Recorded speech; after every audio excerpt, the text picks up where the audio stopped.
नमस्कार साथियों, स्वागत है आपका अनअकैडमी के इस ऑनलाइन प्लेटफॉर्म पर। राजस्थान 360 पर आपका हार्दिक स्वागत एवं अभिनंदन है। Crack RPC with India's largest platform Unacademy के साथ मिलकर आप आरपीसी के कंपटीशन एग्ज़ामों को फाइट कर सकते हो। मैं हूं Leeladhar Prajapat, MA NET history से, और मुझे अध्यापन कार्य कराते हुए 8 वर्ष हो चुके हैं, ऑनलाइन तथा ऑफलाइन। और अनअकैडमी पर किस प्रकार से रजिस्ट्रेशन करना है, इसके लिए देखिए, सबसे पहले अनअकैडमी का जो लर्निंग ऐप है इसको इंस्टॉल करना होगा। और इस लर्निंग ऐप पर आपको डेली लाइव क्लासेज है वो प्राप्त होगी। अपने एजुकेटर के साथ है वह आप लाइव चैट कर सकते हो, अपने एजुकेटर के साथ है वो डिस्कशन कर सकते हो, और इसके अलावा अपने एजुकेटर से कोई डाउट है वो क्लियर कर सकते हो। और आंसर पोल की सुविधा भी यहाँ पर अवेलेबल है। लाइव टेस्ट और क्विज की फैसिलिटी है वो भी अवेलेबल है यहाँ पर। और इसके अलावा और भी मॉक टेस्ट वगैरह वो भी है। स्ट्रक्चर्ड कोर्स है वो भी यहाँ पर अवेलेबल है। ऑल ओवर कोर्स है और structured line with your exam syllabus help you best prepare for it. और इसके अलावा भी अन्य बहुत सारी चीज़ें जो है वह आपको यहाँ पर मिलेगी। लाइव क्लासेस है, उसके साथ साथ रिकॉर्डेड कोर्स है वो भी, और इसके अलावा जो सभी तकनीकी डिवाइसों में सपोर्ट करने वाली चीज़ें वो भी मिलेगी। अनअकैडमी का अगर आप 12 महीने का प्लान लेते हो तो 7,000 रुपये है। 24 महीने का अगर प्लान लेते हो तो 8,400 रुपये है। परंतु अगर आप ये प्रोमो कोड यूज़ करते हो XYZ तो इस पर आपको 10% का डिस्काउंट मिलेगा। तो 12 महीने के लगेंगे आपके 6,300 रुपये और 24 महीने के लगेंगे आपको 7,560 रुपये केवल। अब आगे चलिए, आज की क्लास में अपन राजस्थान के इतिहास से संबंधित महत्वपूर्ण प्रश्नों का अध्ययन करेंगे।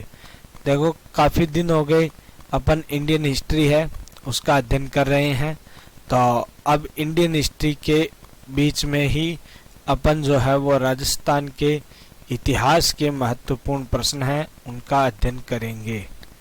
ठीक है ना। प्राचीनतम राजस्थान का जो इतिहास है उसके प्रश्न अपन पढ़ेंगे जो अपने एग्ज़ाम की दृष्टि से काफ़ी महत्वपूर्ण है भैया, काफ़ी ज़्यादा महत्वपूर्ण है एग्ज़ाम की दृष्टि से। तो इंडियन हिस्ट्री के साथ साथ राजस्थान हिस्ट्री के भी क्वेश्चन पढ़ेंगे, और सभी कंपटीशन एग्ज़ामों में, आरपीसी में आने वाले एग्ज़ामों में जो महत्वपूर्ण है उन प्रश्नों का अपन अध्ययन करेंगे।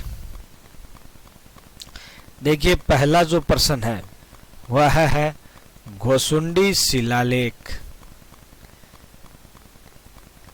किस जिले में मिला है?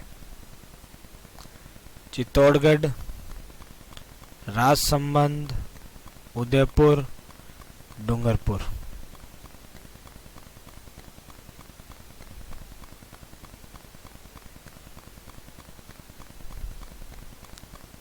और इसका सही उत्तर होगा चित्तौड़गढ़। हाँ जी,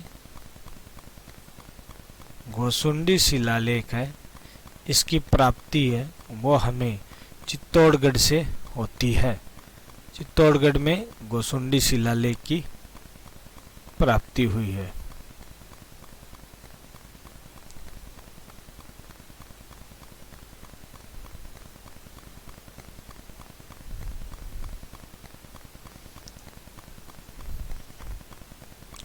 दूसरा प्रश्न है, वह अभिलेख जिसके अनुसार परमाणु की उत्पत्ति ऋषि वशिष्ठ के आबू यज्ञ से होने की बात कही गई है। यानी राजपूतों की उत्पत्ति है, उस राजपूतों की उत्पत्ति पर अपने एक अग्निकुंडीय मत आता है और उस अग्निकुंडीय मत में कौन सा ऐसा शिलालेख है जिससे जानकारी प्राप्त होती है।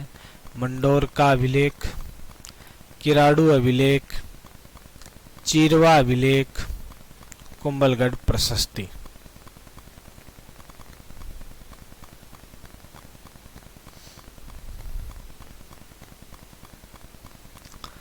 क्या होगा इसका सही उत्तर? इसका सही उत्तर होगा जी चीरवा अभिलेख, जिससे हमें यह जानकारी प्राप्त होती है कि गुरु वशिष्ठ के द्वारा आबू पर्वत पर जो यज्ञ किया गया था, उस यज्ञ से राजपूतों की उत्पत्ति हुई थी।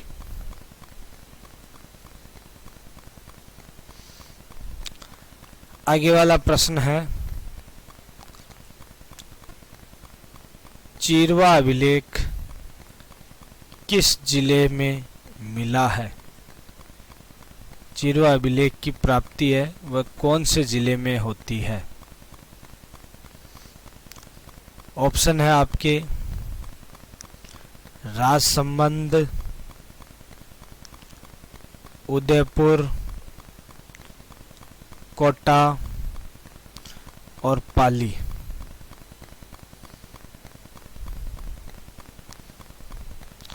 किस जिले से चीरवा अभिलेख की प्राप्ति होती है?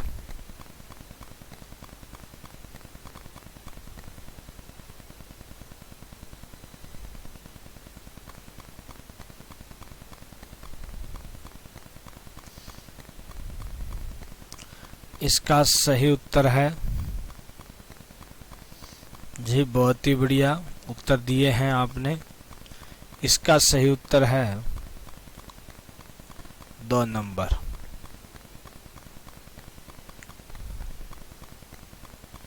उदयपुर।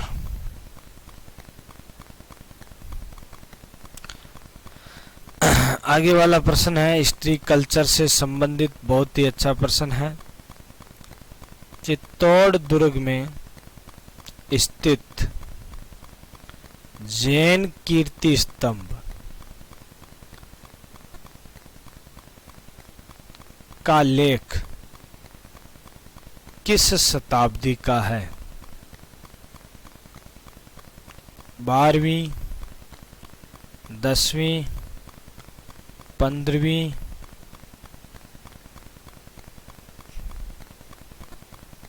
13वीं और 10वीं। 12वीं, 13वीं, 15वीं और 10वीं कौन सी शताब्दी का है? जैन कीर्ति स्तंभ की बात हो रही है, विजय स्तंभ की बात नहीं हो रही है। चित्तौड़गढ़ के अंदर जो जैन कीर्ति स्तंभ है, यह जैन कीर्ति स्तंभ लेख किस काल का है?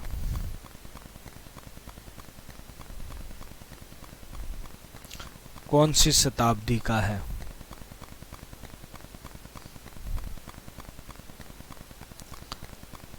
और इसका सही उत्तर है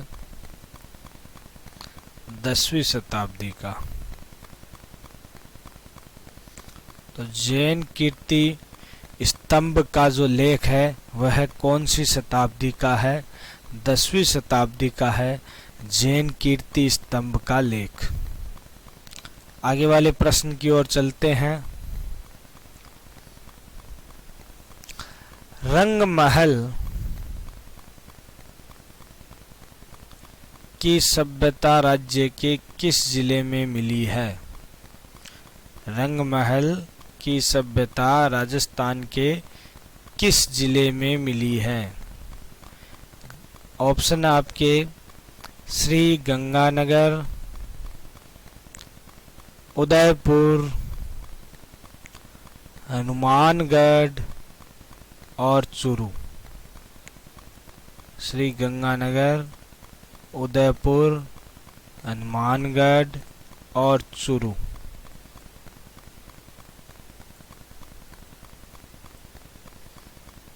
कहाँ से रंग महल की सभ्यता है वो प्राप्त होती है? जल्दी बताइए अपने उत्तर को।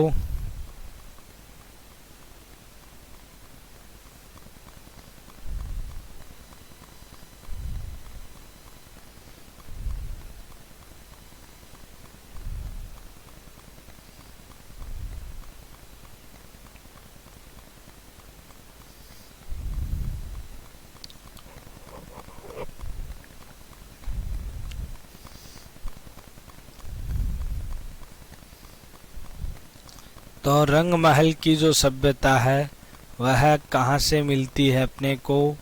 हनुमानगढ़ से मिलती है। हनुमानगढ़ जिले से रंग महल सभ्यता स्थल प्राप्त होता है।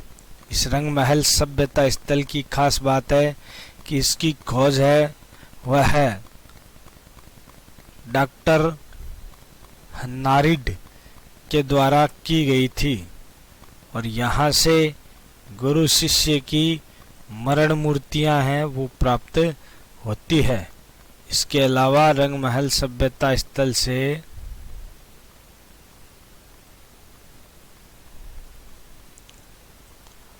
मूंछों युक्त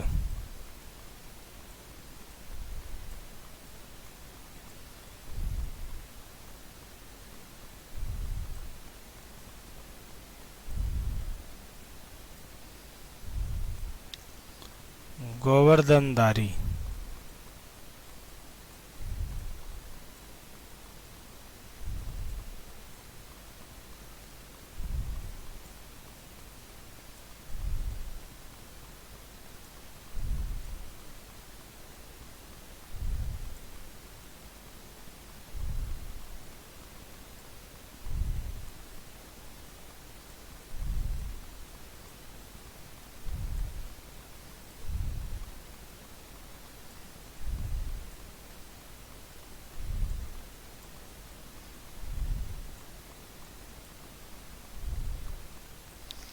कृष्ण प्रतिमा है।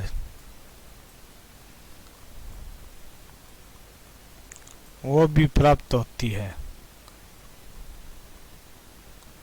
मूंछों युक्त गोवर्धनधारी भगवान श्री कृष्ण की प्रतिमा है, वो भी यहाँ से प्राप्त होती है।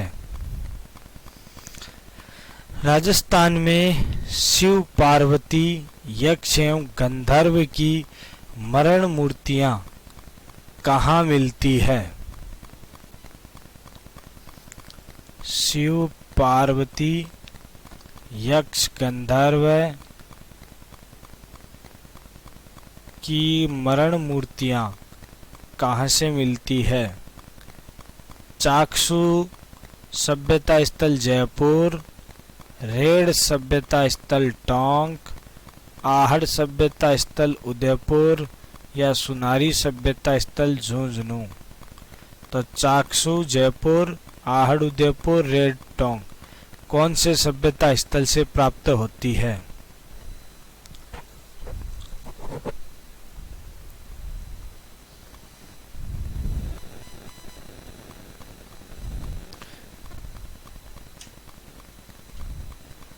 कौन सा ऐसा सभ्यता स्थल है जहां से हमें शिव पार्वती और यक्ष गंधर्व की मरण मूर्तियां मिली है?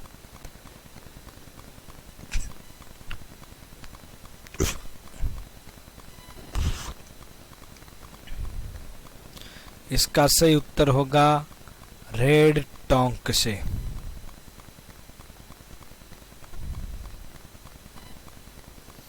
ठीक है, जिसे रेड जो टोंक में स्थित है, यहाँ से हमें एशिया का सबसे बड़ा सिक्कों का ढेर भी प्राप्त होता है और इस कारण से रेड सभ्यता स्थल है, इसको प्राचीन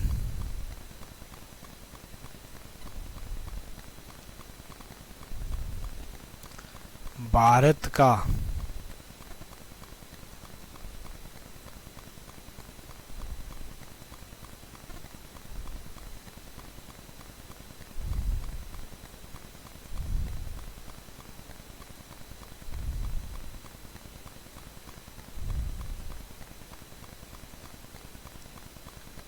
क्या कहा जाता है?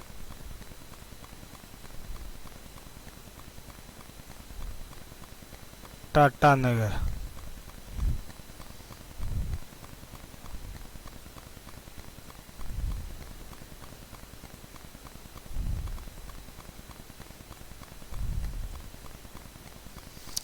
प्राचीन भारत का टाटा नगर किसे कहते हैं? रेड को कहते हैं, क्योंकि यहाँ से सिक्कों का सबसे बड़ा ढेर है वो हमें प्राप्त होता है। आगे वाला है, किस स्थान के खनन के बाद यह सिद्ध हुआ कि 12वीं शताब्दी ईसा पूर्व में भारत में लोहे का प्रयोग होता था? कौन से सभ्यता स्थल की खोज से ये प्रमाणित हुआ कि भारत में 12वीं शताब्दी ईसा पूर्व में लोहे का प्रयोग होता था? रेड सभ्यता स्थल टोंक, कालीबंगा सभ्यता स्थल हनुमानगढ़, नौह सभ्यता स्थल भरतपुर या घाणेराव सभ्यता स्थल पाली। कौन सा ऐसा सभ्यता स्थल है जहां से हमें लोहे के प्राचीनतम प्रमाण है वह प्राप्त होते हैं? किस सभ्यता स्थल से लोहे के प्राचीनतम प्रमाण मिले हैं?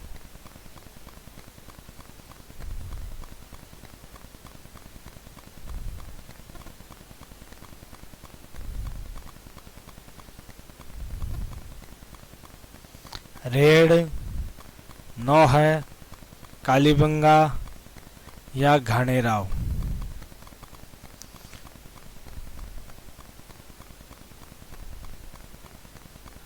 और इसका सही उत्तर होगा नौह। नौह एक लौह युगीन सभ्यता स्थल है जो कहाँ पर स्थित है? भरतपुर में स्थित है। और यहाँ से हमें लोहे के प्राचीनतम प्रमाण हैं, उन लोहे के प्राचीनतम प्रमाणों की प्राप्ति होती है। ठीक है ना? आगे देखो, 8वां है, चौहान कालीन सिक्के राजस्थान के किस म्यूजियम में रखे हुए हैं?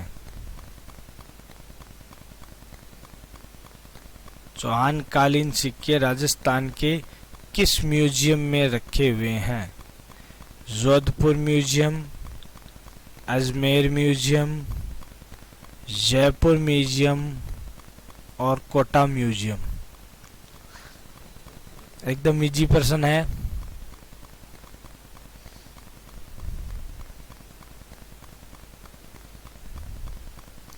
और इसका सही उत्तर क्या होगा? अजमेर म्यूजियम। जहाँ से हमें चौहान कालीन सिक्कों की प्राप्ति होती है। विजय शाही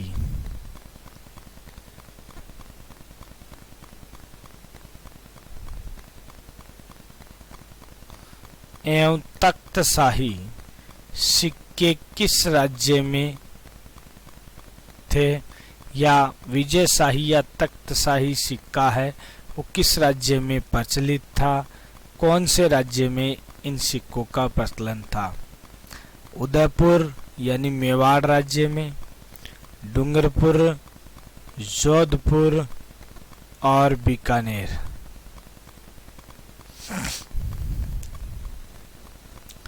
बताइए इसका सही आंसर क्या होगा? विजय शाही और तख्त शाही सिक्के हैं वो किस राज्य में थे?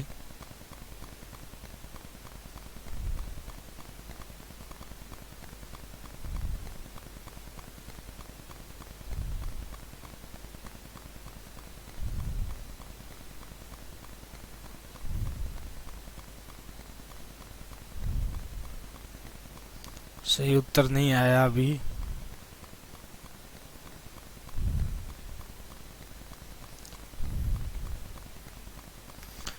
इसका सही उत्तर होगा जोधपुर। विजयशाही और तख्तशाही नाम के जो सिक्के हैं, इन सिक्कों का प्रचलन कहाँ पर था? जोधपुर के अंदर। ठीक है, आगे चलिए। कटार शाही सिक्के राजस्थान के किस रियासत में या कटार शाही सिक्कों का प्रचलन है वह राजस्थान के किस राज्य में था? धौलपुर, बूंदी, उदयपुर या जयपुर? राज्य के किस क्षेत्र में कटार शाही सिक्कों का प्रचलन था?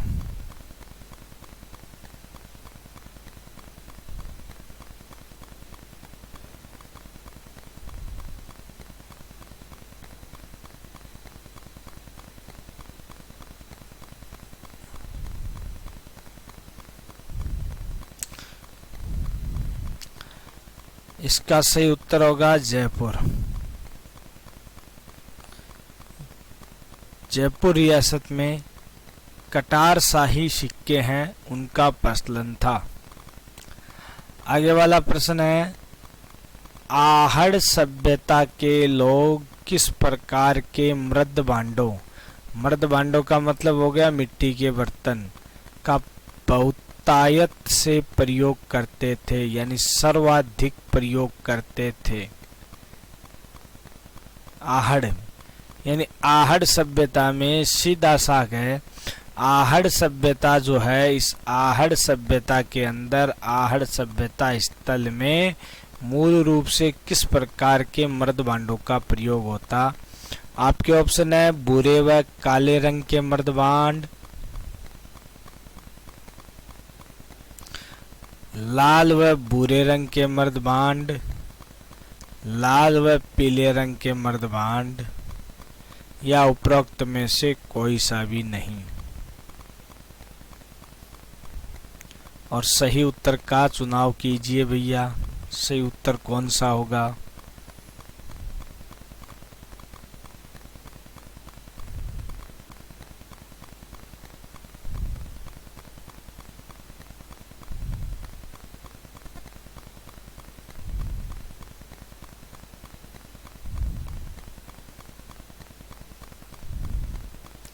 और इसका सही उत्तर होगा उपरोक्त में से कोई नहीं,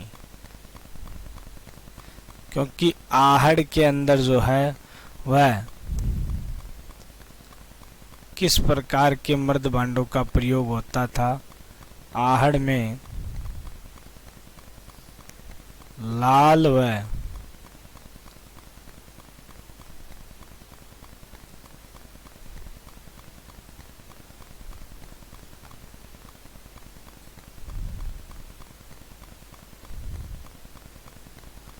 काले मृद भांडों का प्रयोग होता था।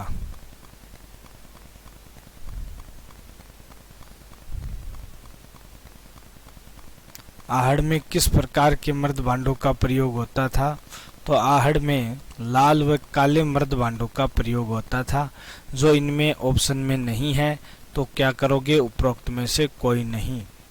ये प्रश्न काफी महत्व का है और पीछे ये प्रश्न आया हुआ भी है, सेकेंड ग्रेड के एग्जाम में ये प्रश्न आया हुआ है। आगे वाला प्रश्न है, गणेश्वर नामक ताम्रयुगीन सभ्यता राजस्थान के किस जिले से प्राप्त हुई है? एकदम इजी प्रश्न है। जयपुर, सीकर, झुंझुनू, झालावाड़?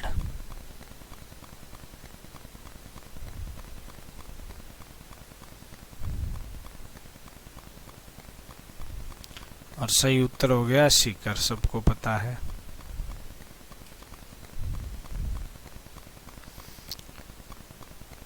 गणेश्वर सभ्यता का संबंध किस नदी से है? कौन सी नदी के किनारे है गणेश्वर? आहड़ नदी, सरस्वती, कांतली, कांकनी। और इसका भी देखो नॉर्मल प्रश्न है, सबको पता है ना। कांतली नदी के किनारे स्थित है गणेश्वर सभ्यता स्थल, जो एक ताम्रयुगीन सभ्यता स्थल है।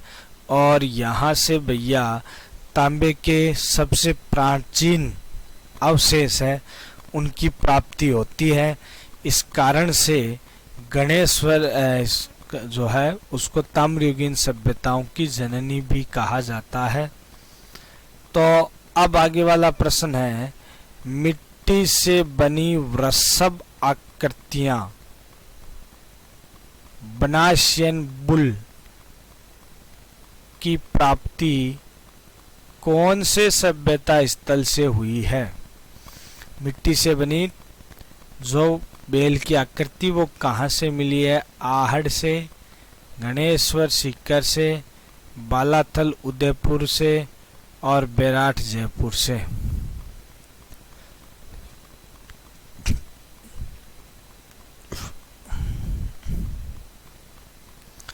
और इसका सही उत्तर क्या होगा? इसका सही उत्तर होगा आहड़ सभ्यता स्थल से, जिसे बनास नदी घाटी सभ्यता भी कहते हैं। और इसे जो सभ्यता स्थल है यहाँ से हमें मिट्टी से बनी हुई टेरिकोटा पद्धति से निर्मित जो बेल है उसकी प्रतिमा प्राप्त होती है, जिसे पुरातात्विक इतिहासकारों द्वारा बनासियन बुल की भी संज्ञा दी गई है।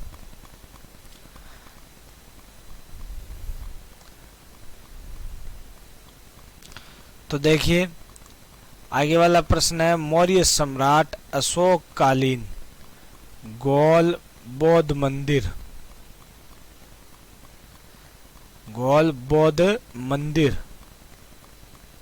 तथा स्तूप प्राप्त हुए हैं। ये देखो बेराट सभ्यता की जो बेराट सभ्यता स्थल है यहाँ से मिले हैं। और बेराट की जो पहाड़ियाँ हैं, बिज्जक डूंगरी, महादेव डूंगरी, भीम डूंगरी, हनुमान डूंगरी, कौन सी पहाड़ी के क्षेत्र से है? वह अशोक कालीन है। वो बौद्ध मंदिर और स्तूपों के अवशेष है वो प्राप्त होते हैं।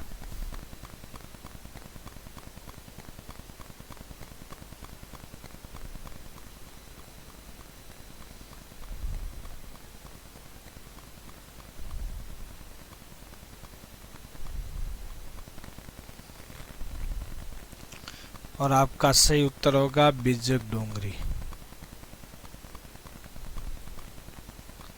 ठीक है, अब चलते हैं अपन आगे वाले प्रश्न की ओर। आगे वाला प्रश्न है, पुरातात्विक सामग्री के संरक्षण हेतु संग्रहालय की स्थापना कहाँ की गई है? बागोर में, कालीबंगा में, बालाथल में, सुनारी में। यानी पुरातात्विक सामग्री के संरक्षण हेतु जो खुदाई में सामग्रियां प्राप्त हुई है उनके संरक्षण के लिए है वो कहाँ पर म्यूजियम की स्थापना की गई है? संग्रहालय यानी म्यूजियम। बागोर, बालाथल, कालीबंगा और सुनारी।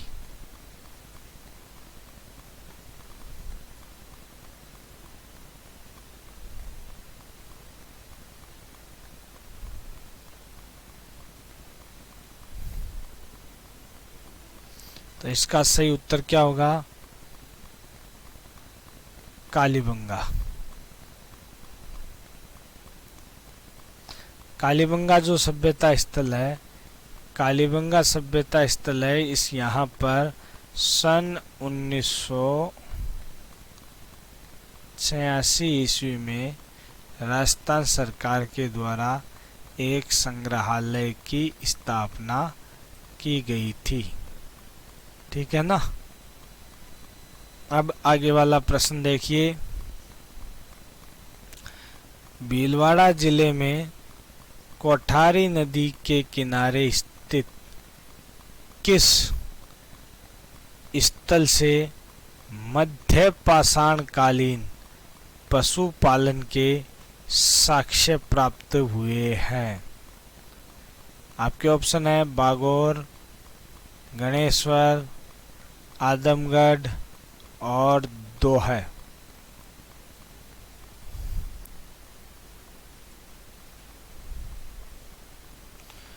कौन सा सभ्यता स्थल है जहां से हमें मध्य पाषाण युगीन पशुपालन के प्रमाण है वो प्राप्त होते हैं? और वो सभ्यता स्थल भीलवाड़ा जिले में कोठारी नदी के किनारे स्थित है।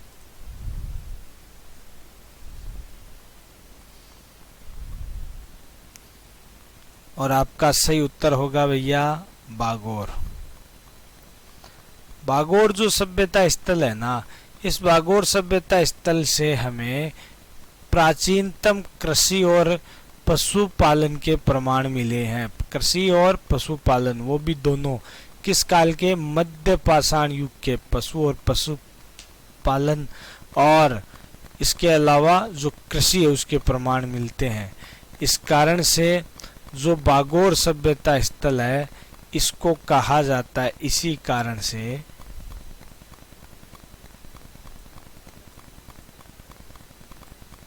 आदिम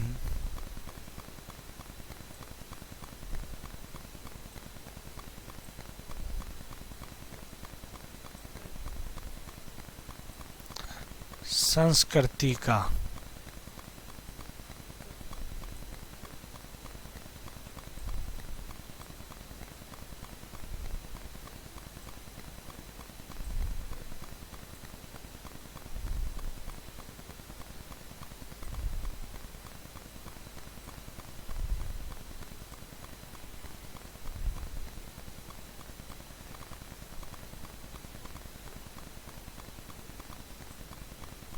घराना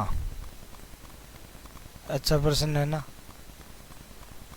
किस सभ्यता स्थल को आदिम संस्कृति का घराना कहा जाता है? बागोर जो सभ्यता स्थल है इसको आदिम संस्कृति का घराना कहते हैं। और क्यों कहते हैं आदिम संस्कृति का घराना बागोर को? क्योंकि यहाँ से मध्य पाषाण युग के कृषि और पशुपालन के प्रमाण है वो प्राप्त होते हैं। आगे वाला प्रश्न देखिए, अच्छा प्रश्न है। बाब्रू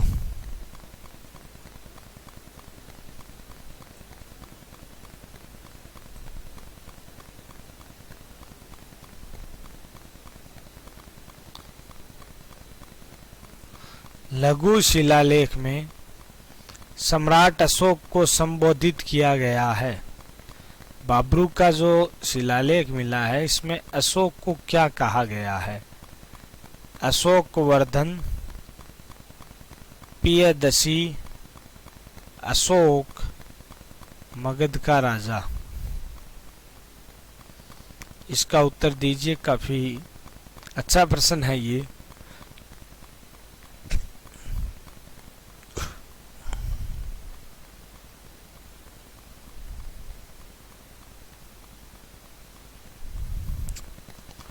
तो इसका सही उत्तर होगा मगध का राजा। हाँ जी, जो ब्राबू का शिलालेख है इसमें अशोक को कहा गया है, या कह सकते हैं अशोक को संबोधित किया गया है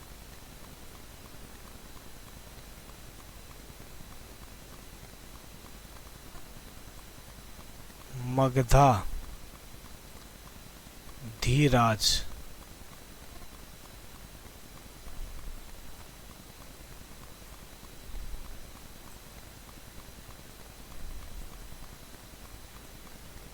मगधाधि राज के नाम से संबोधित किया गया है।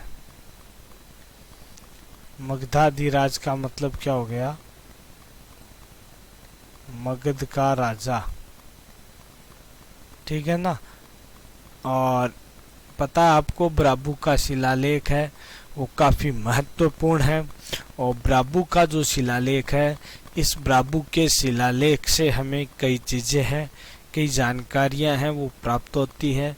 जैसे ब्राबू के शिलालेख से है, वो हमें बौद्ध धर्म के त्रिरत्न हैं, बुद्ध, धम्म, संघ, उनकी जानकारी प्राप्त होती है। ब्राबू का जो शिलालेख है, इस ब्राबू के शिलालेख में एकमात्र ऐसा शिलालेख है जिससे हमें जानकारी मिलती है जो अशोक को व्यक्तिगत रूप से बौद्ध सिद्ध करता है। ये जानकारी बौद्ध धम्म के अंदर संघ भेद रोकने का उल्लेख है, वो भी इसी में किया गया है। अब प्रश्न बनता है कि ब्राबू का जो शिलालेख है ये वर्तमान में कहाँ है। ब्राबू का शिलालेख है वो वर्तमान में कहाँ है? कलकत्ता में, बीकानेर में, दिल्ली में या लंदन में? ब्राबू के शिलालेख है, इसकी खोज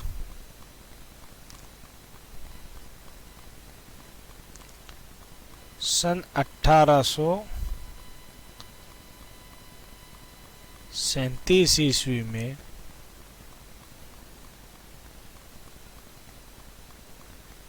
विलियम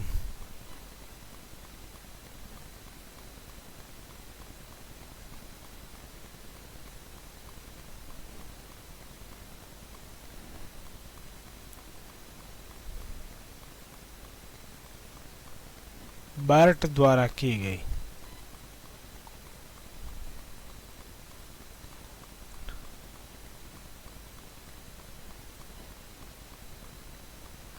और विलियम बर्ट है, इन्होंने जो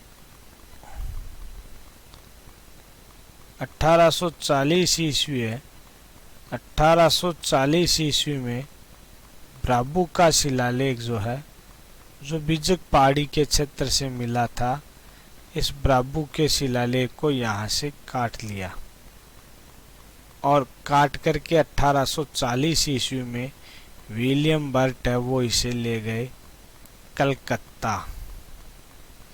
और वर्तमान में ये जो ब्राबू का शिलालेख है वो कलकत्ता संग्रहालय में स्थित है। तो आपका सही उत्तर क्या होगा कि वर्तमान में भैया ब्राबू का जो शिलालेख है यह वर्तमान में कलकत्ता संग्रहालय में स्थित है।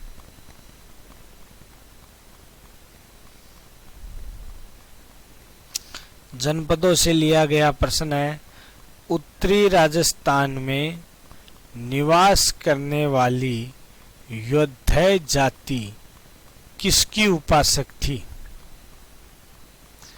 शिव की, विष्णु की, मुरुगन की या चामुंडा की?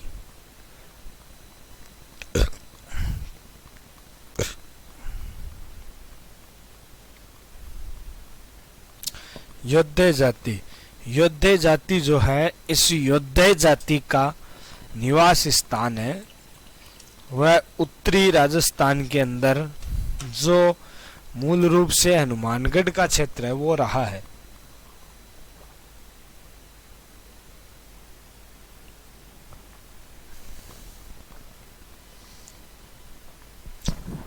और हनुमानगढ़ के इस क्षेत्र में ये योद्धय जाति निवास करती थी जो शैव धर्म से संबंधित थी। तो किसकी उपासक हो गई? वो शिव की उपासक हो गई। आगे वाला प्रश्न देखो,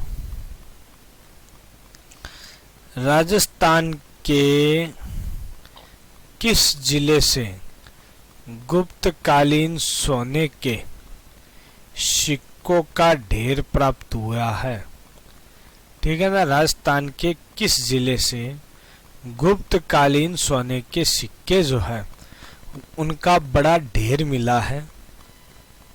भरतपुर जिला, बीकानेर जिला, जयपुर जिला और जैसलमेर जिला। किस जिले से गुप्तकालीन सोने के सिक्के हैं उनका बहुत बड़ा ढेर है वो हमें प्राप्त होता है?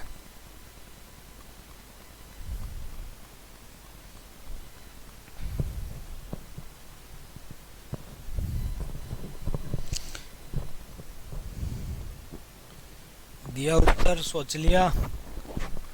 ठीक है, बिल्कुल सही है आपका उत्तर भैया। भरतपुर जिला। और भरतपुर में किस सभ्यता स्थल से हमें,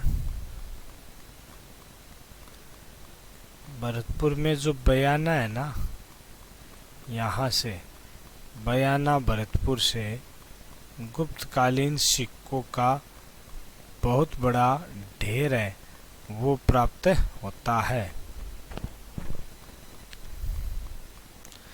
निम्न में से कौन असुमेलित है, यानी सही नहीं है? मालवजन जयपुर के निकट बागरछल में, सालवजन अलवर के क्षेत्र में, योद्धय उत्तरी राजस्थान में, और शिवी उदयपुर जिला।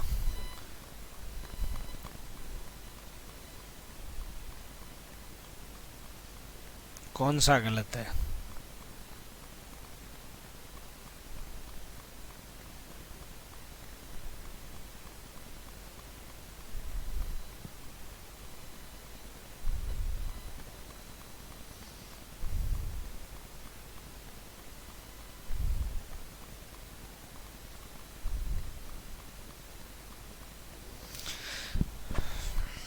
और आपका सही उत्तर है वो होगा ये,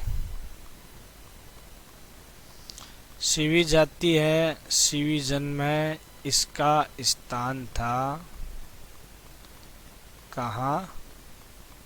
चित्तौड़ में। इसमें कौन सा जिला आता था वर्तमान में? जो चित्तौड़गढ़ है, उस चित्तौड़गढ़ का जिला, चित्तौड़गढ़ का क्षेत्र शिवी जनपद में आता था। और चित्तौड़गढ़ के अंदर जो नगरी है,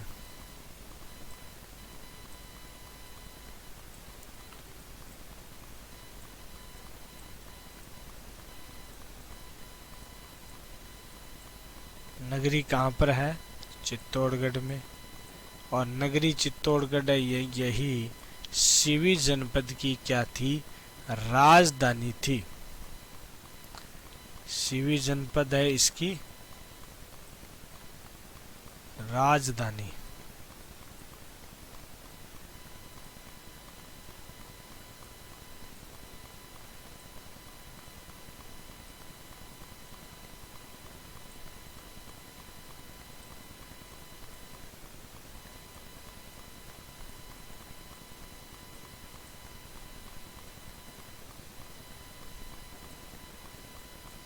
तो शिवी जनपद की राजधानी कौन सी थी? नगरी चित्तौड़गढ़। आगे वाला प्रश्न देखो। गोहिल शासक बप्पा रावल ने, ये लो बप्पा रावल, चित्तौड़ दुर्ग को जीता था मौर्य शासक राव धवल से, मौर्य राजा मान से, गुहादित्य से, चंद्रगुप्त मौर्य से। तो क्या होगा इसका सही उत्तर?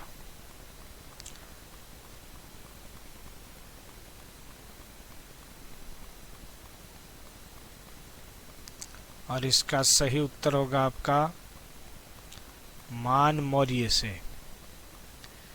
मान मौर्य को बप्पा रावल है, इन्होंने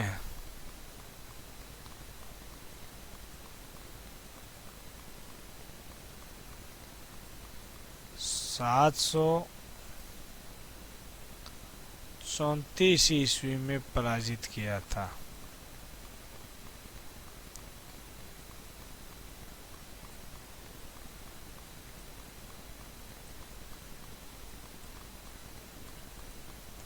ठीक है ना? तो 734 ईस्वी में बप्पा रावल ने मान मौर्य को पराजित किया था। और मान मौर्य को पराजित करके इन्होंने, बप्पा रावल जो है, इन्होंने मान मौर्य को पराजित किया और मान मौर्य को पराजित करके मान मौर्य से चित्तौड़ का किला जीत लिया। आगे वाला प्रश्न देखो, लौह अयस्क से लोहा बनाने की प्राचीनतम भट्टियां प्राप्त हुई है, यानी राजस्थान के किस सभ्यता स्थल से हमें लोहा बनाने की भट्टियां प्राप्त हुई है? सुनारी झुंझुनू, जोधपुरा जयपुर, जोधपुर नहीं है जोधपुरा है, ठीक है ना, रेड टोंक, नगर टोंक। एक सबसे खास बात है कि भैया सारे के सारे ये जो सभ्यता स्थल है वो लौह युगीन सभ्यता स्थल है, परंतु बात क्या हो रही है, लोहा गलाने की जो भट्टियां हैं वह इनमें से किस सभ्यता स्थल से प्राप्त होती है?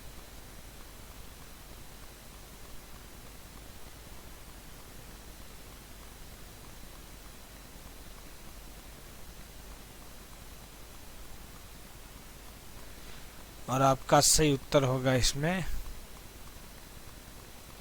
सुनारी जो सभ्यता स्थल है, यहाँ से हमें लोहा गलाने की भट्टियां हैं वो प्राप्त होती है। आगे वाला प्रश्न है, महाभारत कालीन सभ्यता के अवशेष प्राप्त हुए हैं, कौन सा ऐसा सभ्यता स्थल है जहाँ से हमें महाभारत कालीन सभ्यता के अवशेष प्राप्त हुए हैं? जहाजपुर भीलवाड़ा, डंडीकर अलवर, तिपटिया कोटा और सुखपुरा टोंक। किस सभ्यता स्थल से महाभारत कालीन सभ्यता के अवशेष हैं वह प्राप्त होते हैं?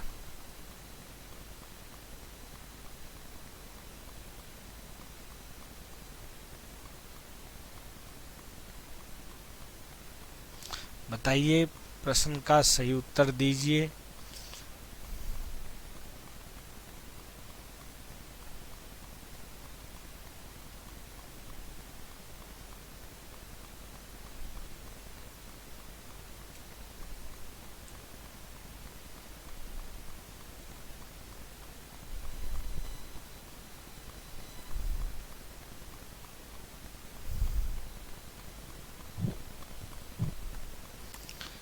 तो इसका सही उत्तर क्या होगा? जहाजपुर भीलवाड़ा, जहां से हमें महाभारत कालीन अवशेष प्राप्त हुए थे। आगे वाला प्रश्न है, आहत मुद्राएं, मालव मुद्राएं व आहत सिक्कों के ढेर प्राप्त हुए हैं, कौन सा ऐसा सभ्यता स्थल है जहाँ से मालव मुद्राएं और आहत सिक्कों के ढेर की प्राप्ति होती है? नगर टोंक, नगरी चित्तौड़गढ़, जोधपुरा जयपुर और नौहा भरतपुर। किस सभ्यता स्थल से इनकी प्राप्ति हुई है?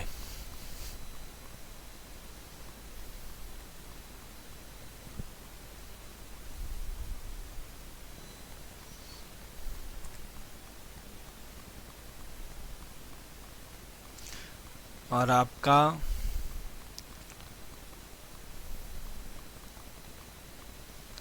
जो सही उत्तर है वह कौन सा होगा?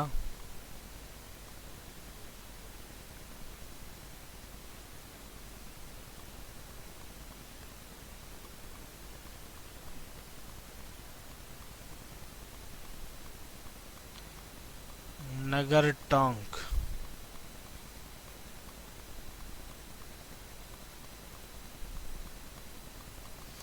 नगर टोंक, नगर जो टोंक है ये देखिए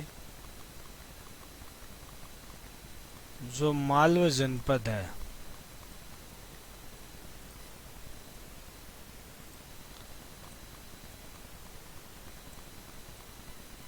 उस मालवा जनपद की राजधानी रहा है।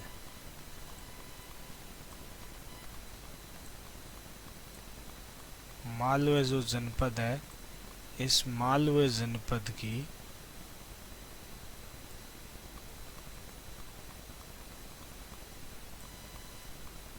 राजधानी। कौन सा सभ्यता स्थल है? यह है मालवा जनपद की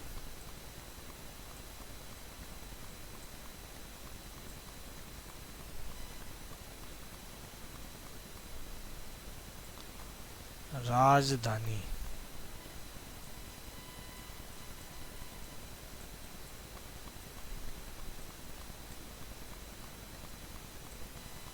रहा है। मालवा जनपद की जो राजधानी है वो रहा है नगर टोंक। ठीक है, आगे वाला देखिए प्रश्न। चीनी यात्री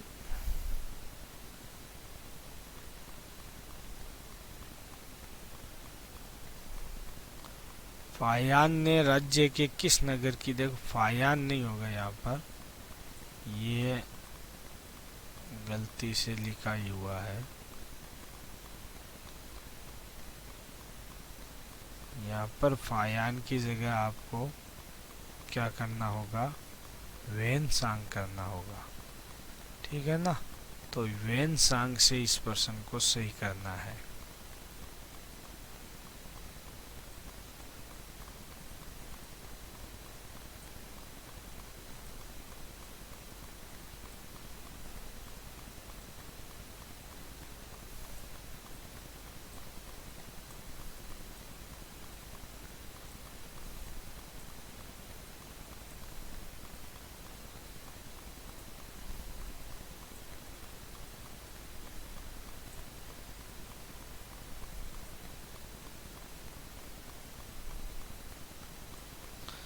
तो चीनी यात्री वेनसांग ने राज्य के किस नगर की यात्रा की थी?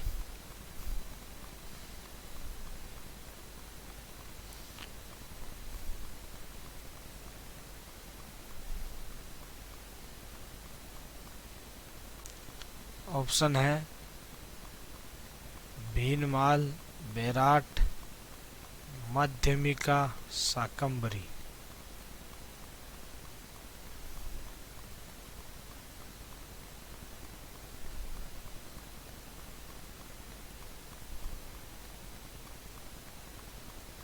और आपका सही उत्तर होगा भीनमाल। राजस्थान के भीनमाल की वेनसांग के द्वारा यात्रा की गई थी। राजस्थान में जैन धर्म को प्रोत्साहित करने वाला मौर्य शासक कौन था? देखिए, जैन धर्म को प्रोत्साहित करने वाला मौर्य शासक है, वह कौन था राजस्थान में? ठीक है ना, जिसने जैन धर्म को संरक्षण दिया। सम्राट अशोक, संप्रति, बिंदुसार और चंद्रगुप्त मौर्य।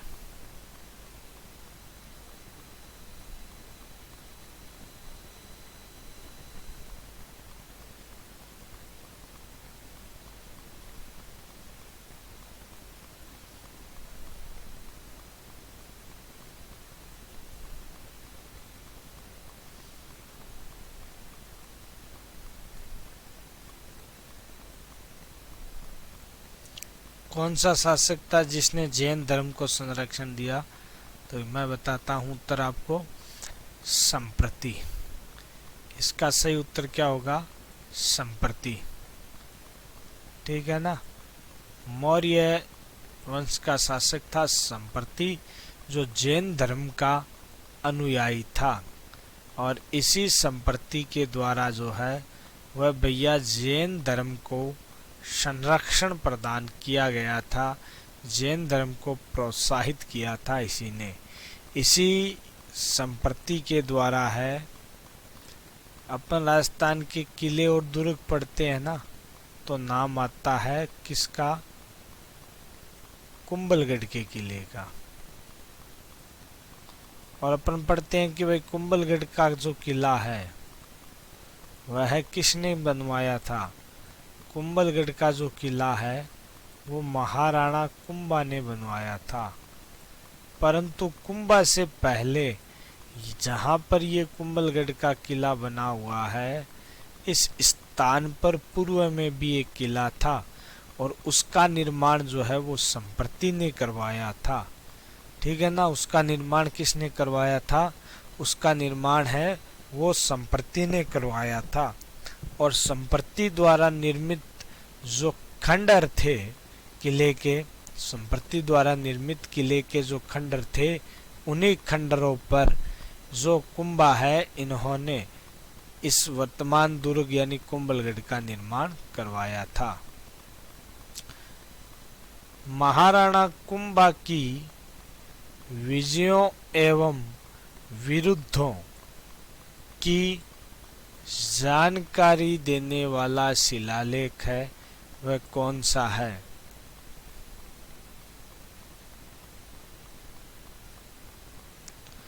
विरुद्धों का मतलब हो गया कुंभा की जो उपाधियां थी वह है।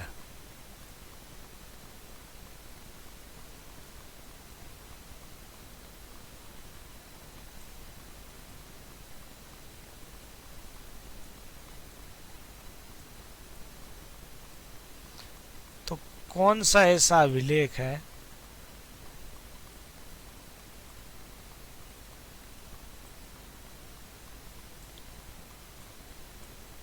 जिससे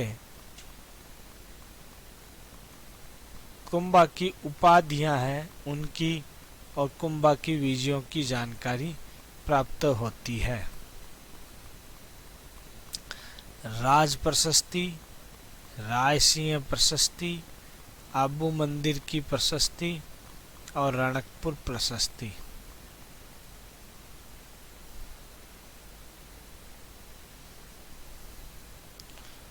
और इसका सही उत्तर क्या होगा भैया? इसका सही उत्तर होगा रणकपुर प्रशस्ति। पाली के अंदर स्थित है, जिससे हमें कुंभा की उपाधियां, उनके उपलब्धियां, विजय, उनकी जानकारी मिलती है। आगे वाला प्रश्न है, कुंभा की धार्मिक और पवित्रता का अवतार कहाँ कहा गया है? कुंभा को धार्मिक व पवित्रता का अवतार कुंभा को है, ये कुंभा को।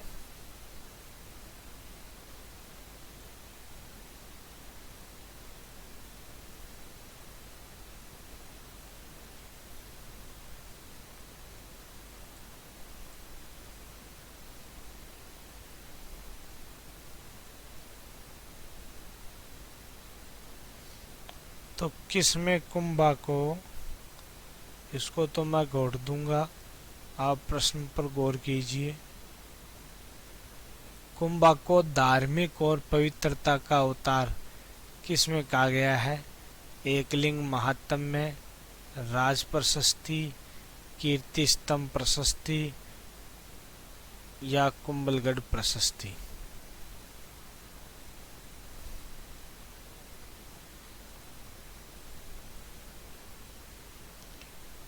तो इसका सही उत्तर क्या होगा?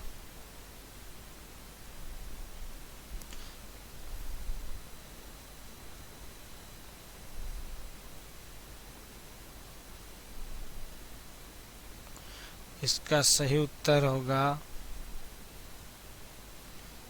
कीर्ति स्तंभ प्रशस्ति, जिसमें कुंभा को धार्मिकता एवं पवित्रता का अवतार कहा गया है।